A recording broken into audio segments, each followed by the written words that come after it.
Good morning, Kadosh. Masechet Succah Daf Lamed Aleph Amud Aleph 31A1.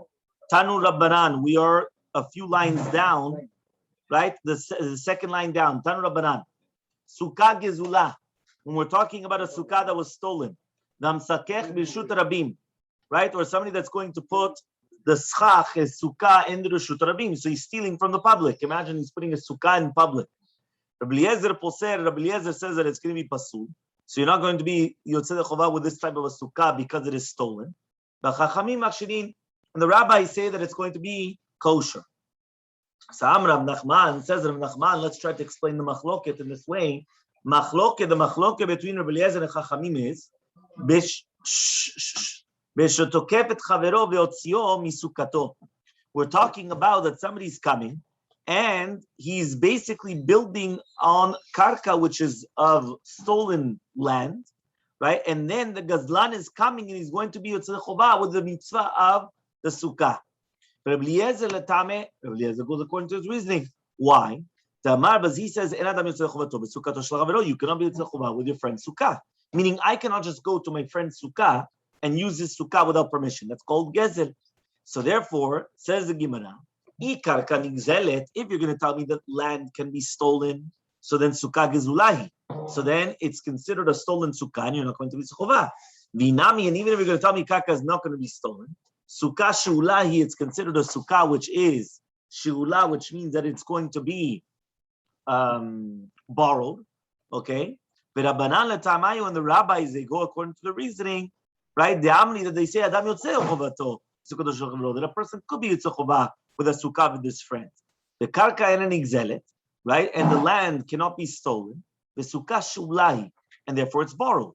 So therefore, since it's going to be borrowed, that's why you're going to be tzochovah, because you could borrow somebody's sukkah, which means that you're allowed to come and be tzochovah with somebody else's sukkah.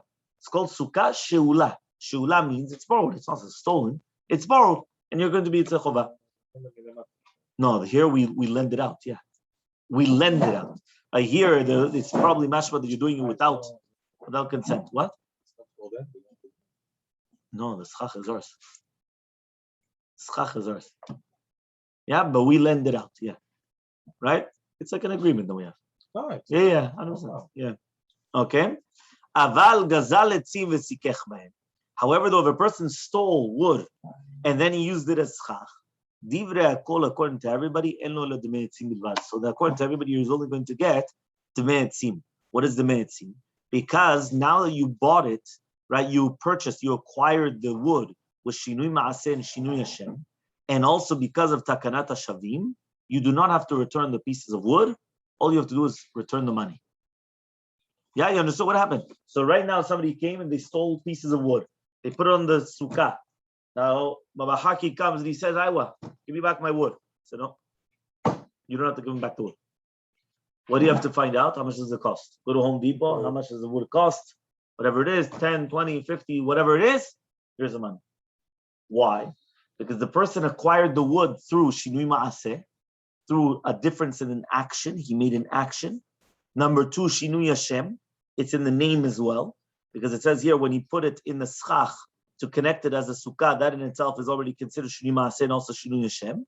And then the last thing is because of Takanat HaShavim. Takanat HaShavim is that we made a special institution, a special decree that in order for people to do teshuvah, we come and we say takanat hashavim, they don't have to return, right, the actual object. Why? Imagine right now, you're going to build a huge house and there was one beam that was stolen. I come and I say, give me back the beam. You're going to detach the entire house? You're going to take down the entire house? Obviously no.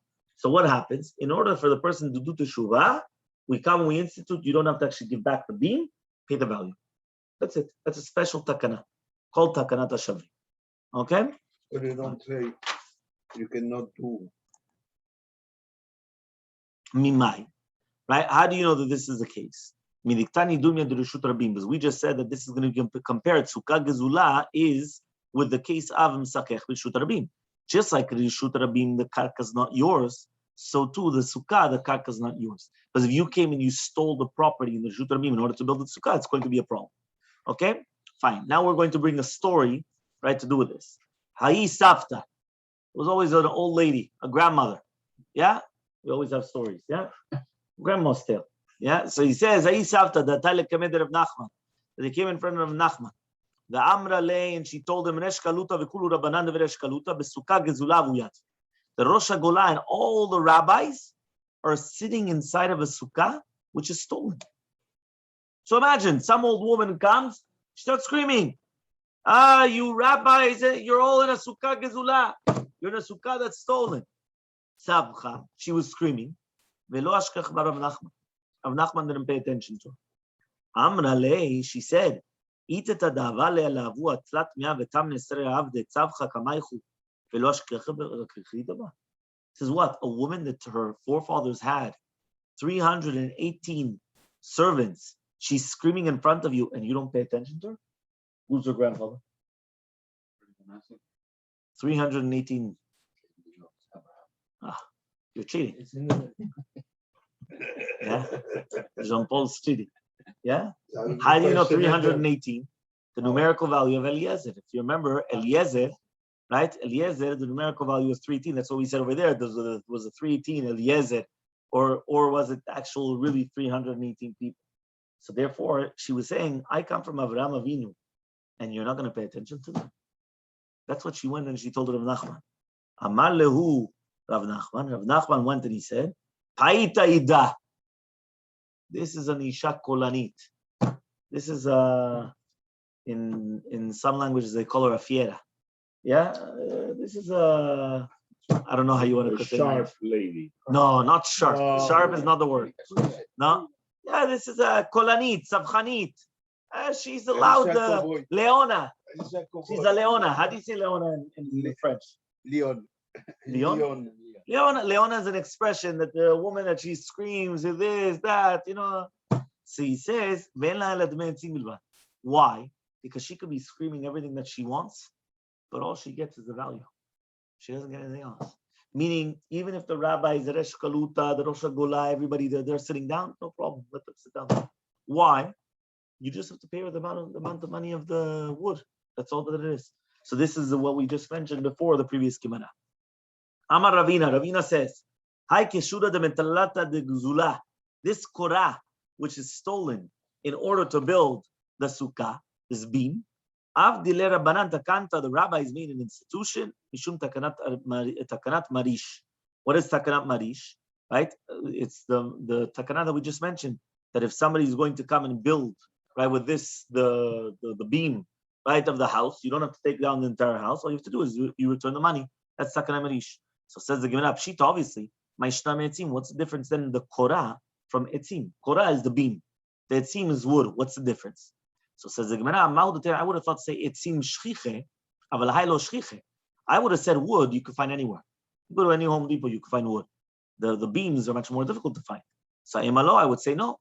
Kamashbanan comes teach you, right, that also the korah, which the rabbis instituted, that you don't have to bring back, is only talking about the damim, the money. So hanemile bego shiva, right? These are only talking about within the shivati me'achad, right? That then, right, the gazlan does not have to be soter the sukkah, but rather he gives, right, the money. Meaning, I would have thought to say that it's only during Sukkot, so you don't have to take down the sukkah, you give the money. Aval shiva, but after the 7 days, you have to give back the money. You have to give back the actual wood, right? Now, if you came in, you put it with clay, which means you attached it hard. So then even after the 7 days, all you have to give is the money and that's it. Why? But since you went and you made it keva, you don't have to take it down.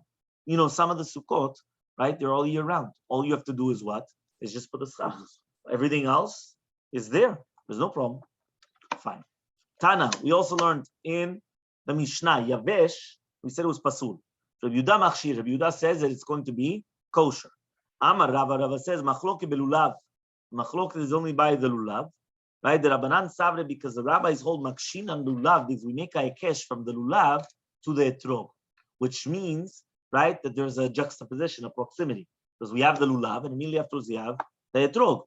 My etrog, just like the etrog, by hadar, we need hadar, because it's called piri etz hadar. Right? So the hadar, it's written by, right, by the etrog. It's not written by the lulav, right? So he says, Af lulav bayadar. So to the lulav also needs a dar. Rabbi Yehuda Savar, Rabbi Yehuda holds lo makshin lulav. We don't make this hekesh from the lulav from the etrog. But according to everybody, the etrog we do need hadar. Okay, so basically there's a machloket. Do we say that the lulav is like the etrog? Just like the etrog needs hadar, so to the lulav needs hadar. If the lulav needs hadar, so it cannot be yavesh, because if it's yavesh, it's not mudar, obviously, right? Or not? That's a machloket between them. So says the Gemara, "Ululav lo bayir of Yehuda hadar." Are you going to tell me be'emet that according to Rabbi Yehuda, you do not need hadar by the lulav? But now we learned in a Mishnah. Rabbi Yehuda omer yagdera milamala. You have to come and you have to actually attach it on the top.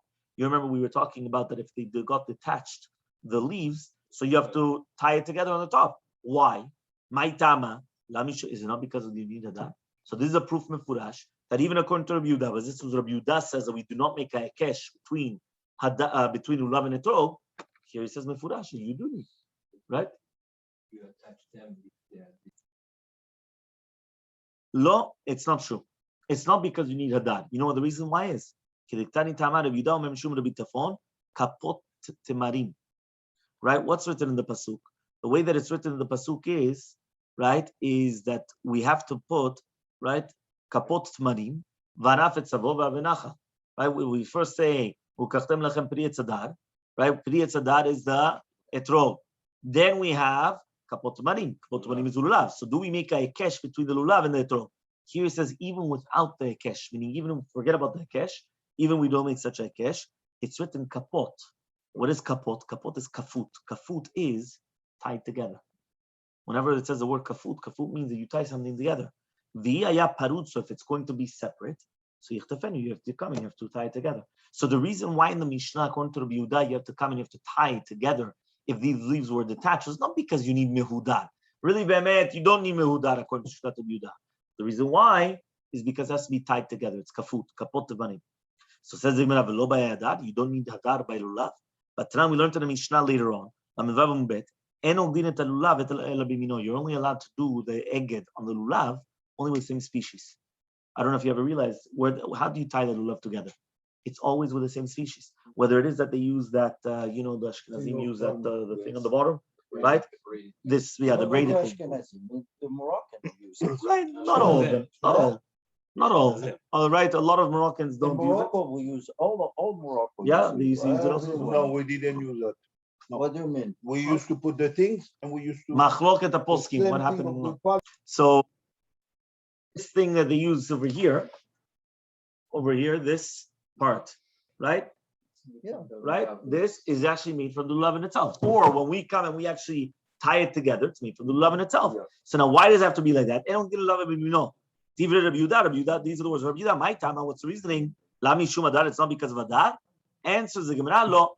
The Amar Rava says, afilu v'siv, even with the sieve, right, which is like, around the dekel, around the palm tree. Sieve is like, right? I don't know how you say it in English. Sieve is like, right? V'afilu bi'ikara the dikla, or even with the ritzuot of the klipot of dekel. Okay, you could also do the same thing. Okay, so therefore it's obviously not because of a dar, because it doesn't look the best appearance. Does it say in English what it is? Yeah? So what's the reason for Yehuda there? He says because the lulav needs an eged. And if you're going to come and you're going to tie it together with something else, you have 5 species, not 4. Meaning it's not because of meudar. It's because you need to tie it together. If you're going to tie it together with another species, now you have 5 species. You don't have 4 species. So because of that, that's why we're going to say, right, that you need it to be tied together, but with something else. Does it say the word in English? No? No? Okay. Ubetrog mi bayir Rabbi Yehuda adat. In the etrog, does Rabbi Yehuda say that you need a dat? Batanya, we learned in a braita. Arbat minin shebalulav. When you have 4 different species in the lulav, keshem shen pochatim men, just like you don't make less than 4, kachim asofim, you're not allowed to have more than 4. Lo matzah etrog, if you didn't find an etrog, lo yavi lo parish velo rimon velo davar acher. You're not allowed to bring not a chavush. How do you say chavush in English? No. Quince, right? Not a quince, not a pomegranate, and not something else, right? Kimushin, right? That means if the species were going to be not, it's like a little bit more dry, it's going to be kosher. Yeveshin, if it's going to be, right? If it's going to be completely dry, it's going to be pasul. So Rabbi Yehuda says, Afi v'shin kishanim. Even if it's going to be 100% dry, it's going to be kosher. So you see from here that it's mashma that according to Rabbi Yehuda, you don't need hadar even by netrog, because he just told you that even if it's going to be 100% dry, it's still going to be kosher. But Rabbi Yehuda comes and he says, Maaseh, there was a story. Yeah, 31b. There was a story b'bnei Kirakim, right, with the cities, right, with these places that they had, that they couldn't find a lot of lulavim. They used to give as a Yerusha their lulavim to their grandchildren. Imagine you keeping your lulav, not for your children, for your grandchildren. And you give it to them as a Yerusha, obviously not. How are you going to keep it fresh for so many years? So therefore, right, that's a proof that what? That even though it was 100% dry, it was still kosher. Rabbi Yehuda said mefurash. You know what Rabbi Yehuda was, eh? Yeah, Rabbi Yehuda. Yeah. So he says, Amrulo, they told Rabbi Yehuda, Misham Raya, are you going to bring me a proof from there? En shatadachak Raya. Shatadachak is not a proof. What does that mean? Sometimes we do things under extenuating circumstances. You cannot bring a proof from extenuating circumstances. Meaning there was a reason behind it. You understand? And if there was a reason behind it, so therefore you cannot bring a proof from it. Right? But we did learn from there. Rabbi Yehuda says, right, that even if it's going to be a vesh, it's going to be kosher. We're not talking about that, it's talking about the etrog. Says, no, we're talking about the lulav. Okay? Talking about the lulav. Okay, fine. Very good. Amar More says, yeah, Keshem she'en pochati mehen kachem asifim alehem. Just like you're not going to make it less, you're not going to make it more. So says the Gemara Pshita, obviously. So says the Gemara, no, meaning that you just like you cannot make less than 4, you cannot make more than 4. So says the Gemara, I would have thought to say, Rabbi Yehuda says, right, that the lulav needs to be tied together. If you're going to bring another type of a thing, so what's going to happen? So each one is considered like a separate entity in itself, and therefore they're not considered, right? Since it's not me'akev the mitzvah, so it comes out that there's going to be 5 min, and it's not very mitzvah, and then you have a problem. Kamashwanan comes to teach you the Tana that it's not so, that you're not allowed to add in the 5th min, even though it's not going to be tied together with everything else. Meaning, I would have thought to say that it's only going to be an avera if you tie them all together, because lulav sarich eged. So if everything is tied together, but this 5th species is outside of the eged, so there's no problem of adding on. I could add it on. Why? Because it's not tied together. Kamashmanan, that even if it's not tied together, you're not allowed to have a 5th species, right? It has to be with the 4. Okay? Amar More says, if you didn't find an etrog, you're not supposed to bring not the pomegranate, not the quince, and nothing else. Shita, obviously. So says the Gemara, no. I would have thought to say, lighty, you should bring it. Why? So we don't forget the concept of the etrog. Kamashmanan comes to teach you that sometimes it could become a problem from it, but sometimes people make a mistake from it. Which means, imagine right now this year, no, not Chas v'Shalom, right? Once upon a time, they weren't able to find an etrog. So now, which one? There were stories that there was only one. Yeah, there was stories that there was only one etrog in the entire city and all these things. You know, like it was very. Not only the Shoah, we're talking about also before. You know, during exactly there was many stories of the government Vilna, this, that. You know, they had to travel. Think about it. When you're talking about in Polania and Russia and all this, they were paying full amount of money for this. It's a winter. It doesn't go there. In Italy, I think it's good. No, Morocco. No, Morocco is good. Morocco, It's not good. It's the best. No, Morocco, Really? Italy. You know? Yeah. I buy from Morocco, but I know in Italy, people here pay a lot for Italy. No, there's a lot of Italy. Yeah. No, but also they don't like the piton. Yeah. Something special over there. Yeah. There's They don't like the piton. all these places, but it's very difficult to find Yemen etrogim, because etrogim are grown in these hot climates. They're not grown in freezing cold winters. That it won't survive. Okay. Morocco is south. Which one? from Morocco. Yes, Israel also. Yeah. Okay. So it says over here. So I would have thought to say that, listen, they can't find an etrog. Use a lemon. Yeah, use a lemon. And then what happens is what? You know the famous joke, right? Somebody's etrog fell. When you say, what is it? There's a lemon. Yeah. So what happens is is that you know what that means, yeah? When you buy a car, if it starts giving you Lemon. problems, it's a lemon. So your etrog starts giving you problems, you say it's a lemon. Yeah. So what happens is that all of a sudden, right? You have this etrog, you don't have an etrog, so use a lemon, and then at least you'll remember that you have to have an etrog. Says the Gemara, no, because if not, then imagine every single time you're going to use a lemon. Yeah, last year you're going to say this year, listen, why am I going to start spending? They come and they start spending $100, $500 on a lemon. Go to Publix, a lemon costs you what? $1, $1.99. Yeah, exactly. It's very, very cheap. Off season. So now it says like this. Tashema, we're going to now bring another proof from another brighter. Etroga yashan. We're talking about now as an old etrog. Pasul, it's going to be pasul. What are we talking about? Old. It means it's dry. Rabbi Yudah machshir. Rabbi Yudah says it's kosher. So tiyufta derava tiyufta. So this be'emet is mefurash. Rabbi Yudah says that even if it's going to be kosher, so therefore it's mashma, that you do not need any type of what? You don't need hadar. Because he's telling you that even if it's going to be dry, it's going to be okay. So this be'emet is a stira against Rava. Because Rava came and he said that, right, it's going to be a problem if it's dry. Here it says it's no problem. It's not a problem. So says the Gemara, "V'lo ba'yadar." Do you really tell me that according to Rabbi Yudah, etrog does not need to be hadar? V'anan tnam, we learned in the Mishnah, hayarok kikarti. If you're going to tell me now that it's going to be greenish like leeks, Rabbi Min machshir, Rabbi Min says that it's going to be kosher. Rabbi Yudah says it's going to be pasul. Lam yishun, is it not going to be pasul because it's green, it doesn't look nice, and therefore it's considered right, and it's not considered hadar? So says the Gemara, no, mishun delogam pera, because if it's green, it didn't finish it, it's not ripened yet. So since it's not ripe, that's why it's going to be pasul. Not because it's not ripe mudar. No, it's just not ripe. Okay. Tashema also we learned, right? Shiur etrog katan. What is the shiur of the smallest size of an etrog? So Rabbi Meir says it's like an egos, like a walnut. Rabbi Yehuda Omer is like a kabetza, like an egg. Lami shum again. Isn't this machloket the same thing? Because we need hadar, and in order for it to be hadar, a small little tiny walnut. What's a walnut? Nothing. Even an egg. What's that? Says the Gemara, no, the same answer. Because it did not finish, it did not ripen. So the fact that it didn't ripen and it didn't grow, that's why it's going to be pasul. Tashema, we're going to bring another proof now.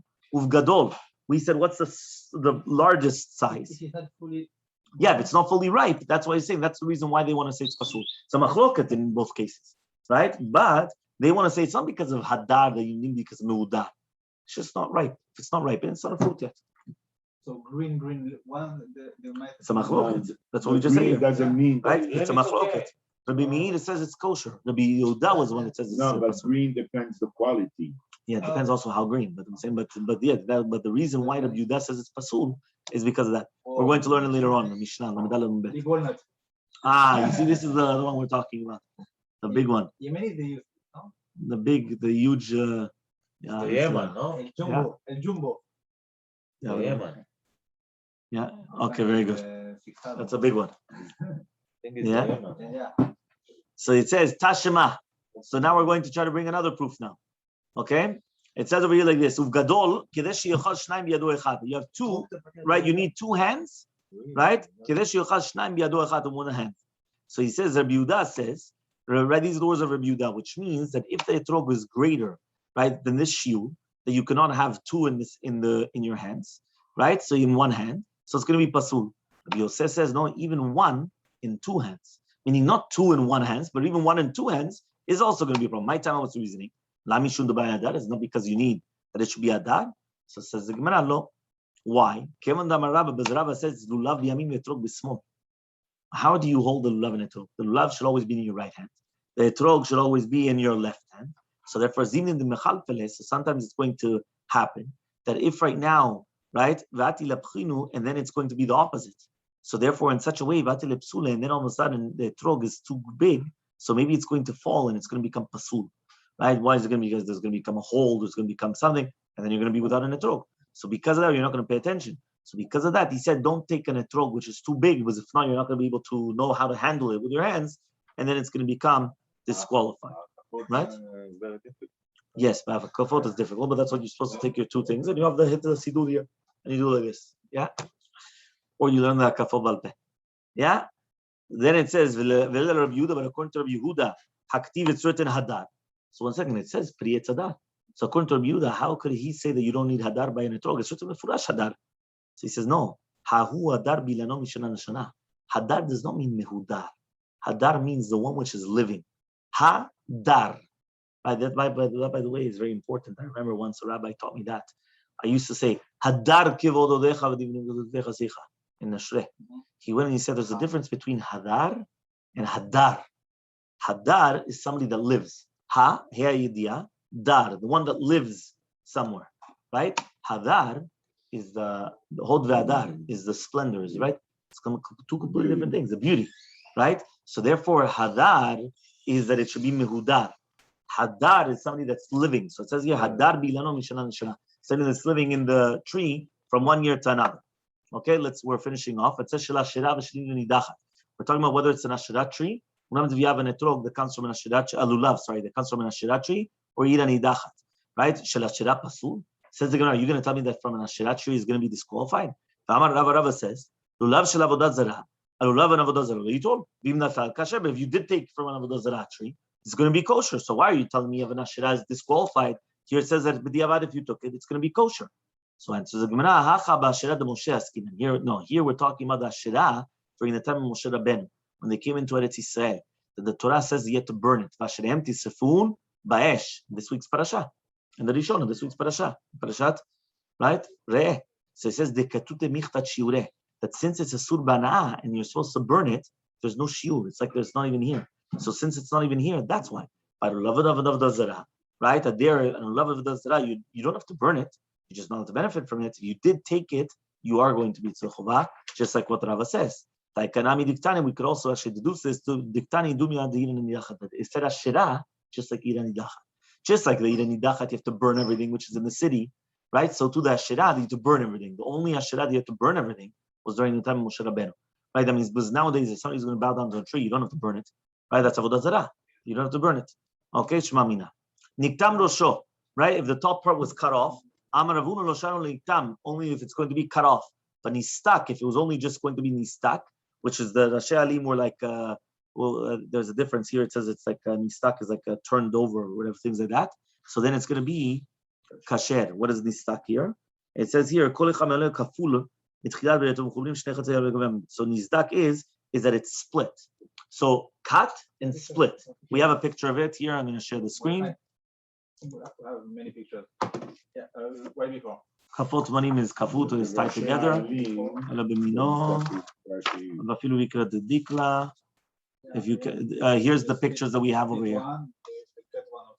Yeah, here it is. Mushin, it's too dry. Here you have incredible pictures of the dry trog, dry love. You have it here, right? And then here it is. Mushin ksharim, yiveshim psulim. Before. It's going to be page. Go to Lamed Aleph Amud Bet. Nistak. Continue. Yeah, we just continue. Right here. One more. Here. So nistak means it's going to be, nistak is going to be cut, is going to be split, and niktam is going to be cut. Okay, v'nistak kasher, he says, is nistak kasher, v'atanya lulav kafuf. What about if it's kafuf? So then we're going to speak about this with Zot Hashem on Sunday.